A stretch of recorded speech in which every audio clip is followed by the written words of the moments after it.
Welcome back to Conflict Resolution, Section 2. As you may recall, in Section 1 we talked about that conflict was inevitable, but that the Lord has given us a way to enter into conflict resolution that can bring healing and make our relationships much better. We talked about praying for the right attitude and having a spirit of love and forgiveness and humility.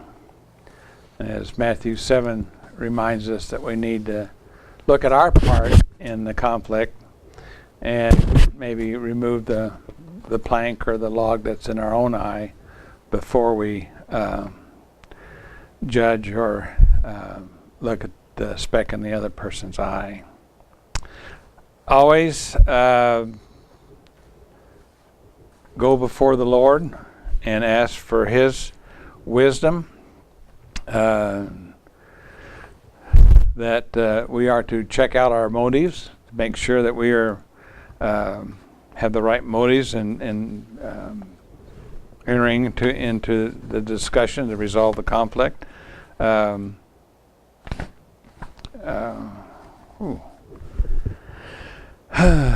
What are my motives in this? Make sure that my motives are correct. What's my part in the problem or issue? Have I been respectful? And again, is this an important enough topic to deal with? Okay, and now in Section 2, we're going to talk about starting the conversation wisely. And it takes some thought and some work and care on how you begin your conversation with the other person. You need to set a positive tone. And after all, God's given us a spirit of self-control. So please don't blurt out the first thing that comes to your mind. Proverbs 29:20 says that, do you see a man who speaks in haste?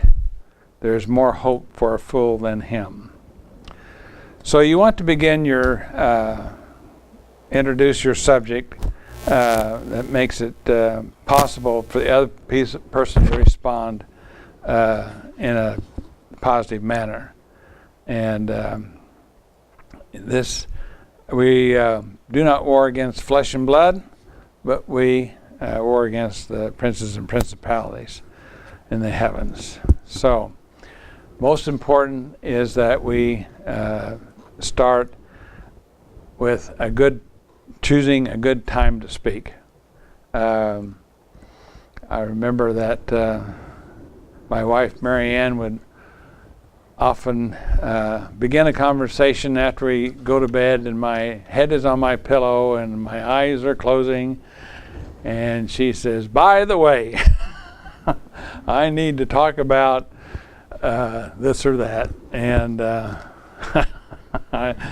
as much as the flesh was willing, the spirit was willing, the flesh was weak. So pick a good time.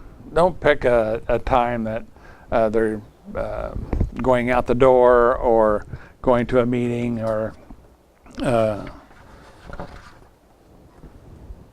just pick a time that's convenient for both of you. And meet privately. Please don't bring up a conflict in front of others. In Matthew it says that if we have an ought against someone, we need to go to them. So pick a time and a good place, meet privately, and if possible, you can even pray together before you start your conversation. One of the ways is to always start a conversation is to compliment the other person, speak the truth, don't flatter, but it just shows respect and appreciation for who they are. Try to use I statements. When you use an I statement, you take responsibility for your feelings and your thoughts. We'll discuss this a little bit more later. Try to be as direct as you can, and that you don't muddy the waters with other topics or other issues. State the issue directly and as clearly as you possibly can. Try to, again, by using I statements, you can express your feelings and not attacking the other person. A good example would be, I feel disrespected when we discussed an issue and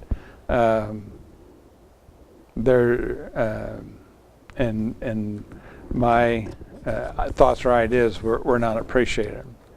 Here you're taking responsibility for what you felt, and the issue is not being respected. So it's always good to be able to admit when you're wrong. Again, taking responsibility for yourself, and ask during the conversation if you've offended the other person. Sometimes we have to confess that we just have a bad attitude about things, and want to get that acknowledged and cleared out before. Sometimes it may involve a very serious sin, in which case you need to be very straightforward.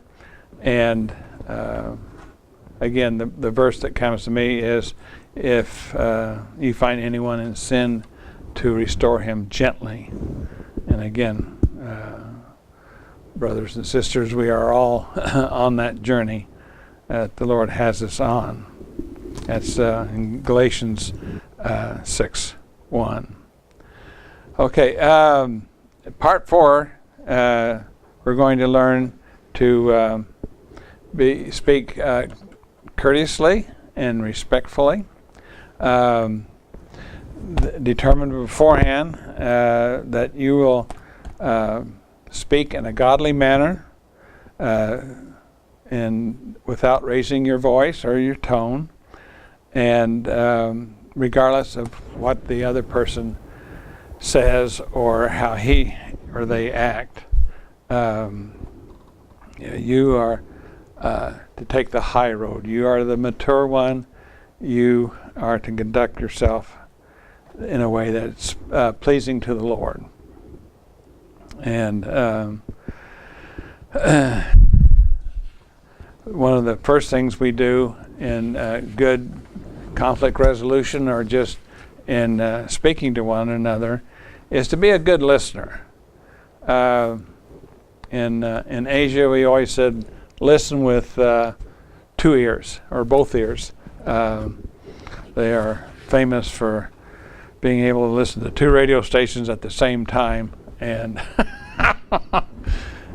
something I never learned to do. But anyway, try to focus in on what they're having to say, not trying to formulate your response or your argument, but really listen well.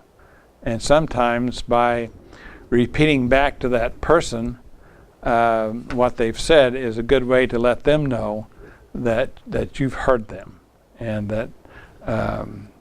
that oftentimes even can help with the resolution.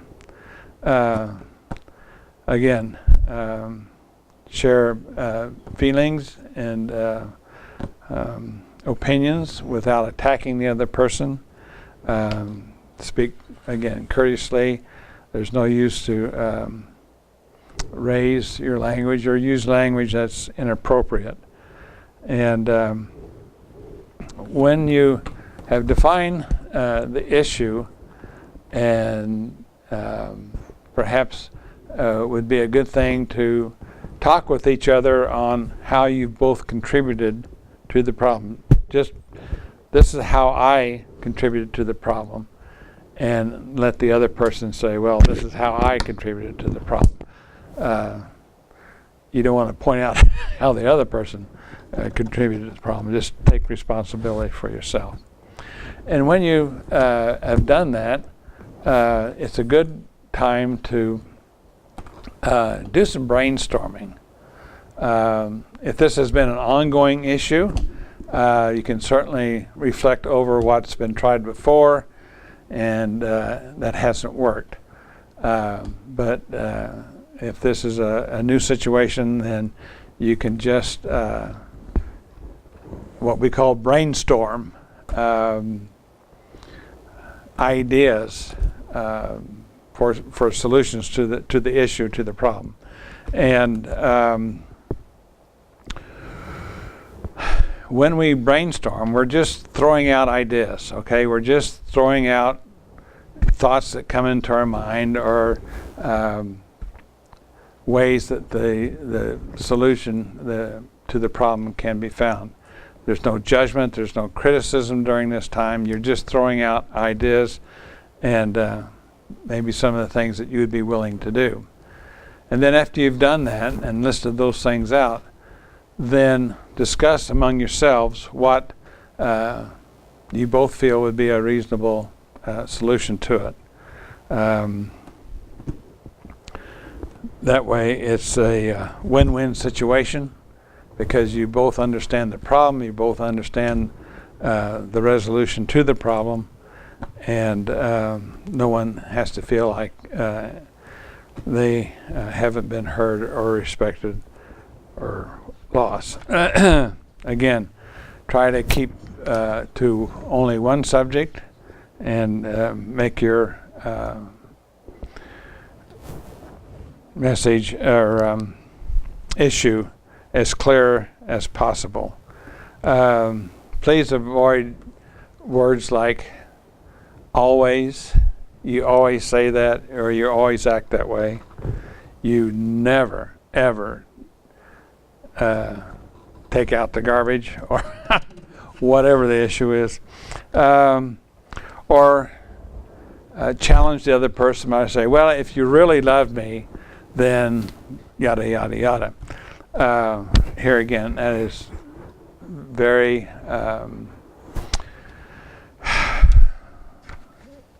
it works against coming to a reasonable solution in resolving the conflict. Or threat. Maybe we should get a divorce. Here again, it's intimidation. It doesn't bring a resolution. It just more than likely will make the other person defensive. Or you're just like so-and-so. You're just like your father. Here again is a put down. It doesn't show respect, and it doesn't work towards resolution. And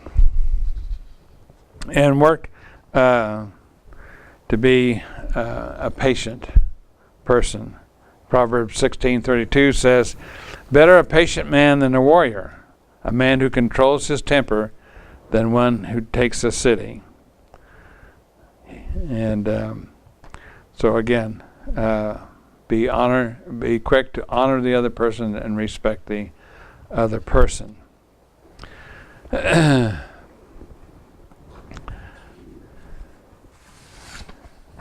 again, if you feel that you're conversation's getting a little heated, a little angry, it's got time to perhaps take a break, as we call it, a timeout. I know that I had an issue with someone, and they said, "You're yelling at me." And I said, I'm not yelling, you're yelling. And I knew that I had elevated my voice. Now, I didn't consider it yelling, but they did. And so I had to respect that and acknowledge that, yeah, I have raised my voice and I needed to calm down, lower it a little bit. But oftentimes, there are good reasons to take a time out from your resolving your conflict, and that's okay if you set another time to come back together. Never take a time out without setting a time to come back and discuss it. It shows respect that you know that this is an important issue, not only to you but to the other person. You may say, I've never thought about that before. I see your point, and I need some more time just to think about it. Why don't we get back together tomorrow or later on this afternoon or whenever it's appropriate time? And then it's fine to step away for a moment, and always be ready to say, I'm sorry, and please forgive me. So these are some steps that you can take in resolving your conflict. Again, we are to listen carefully, courteously, and speak respectfully. To end your conversation, you may want to think about these things. Have I been gracious? Is there a need to be willing to agree or disagree? And sometimes things don't get resolved in a single meeting. Be willing to work on things later on. Again, in resolving the conflict, it would be good if you could perhaps set a time when you review what your solutions were and how you're progressing along getting the problem solved. If the conflict is with someone who is in authority, your team leader, your boss, your teacher, then agree that the final solution should be made with the person who has that authority, and that you're willing and agree to follow that. Which, again, each of you know where the other one's coming from, but being respectful towards each one, you can see how this will finish the conflict. Be a great time to end that time with praying for one another. Always be willing to bring the Lord into it, and let the Lord speak to you and bring healing if it's needed. And He's a guy that will give you all the wisdom that you need when you ask for that. Okay, this ends the second portion of our teaching on conflict resolution. We look forward to being with you again. Thank you.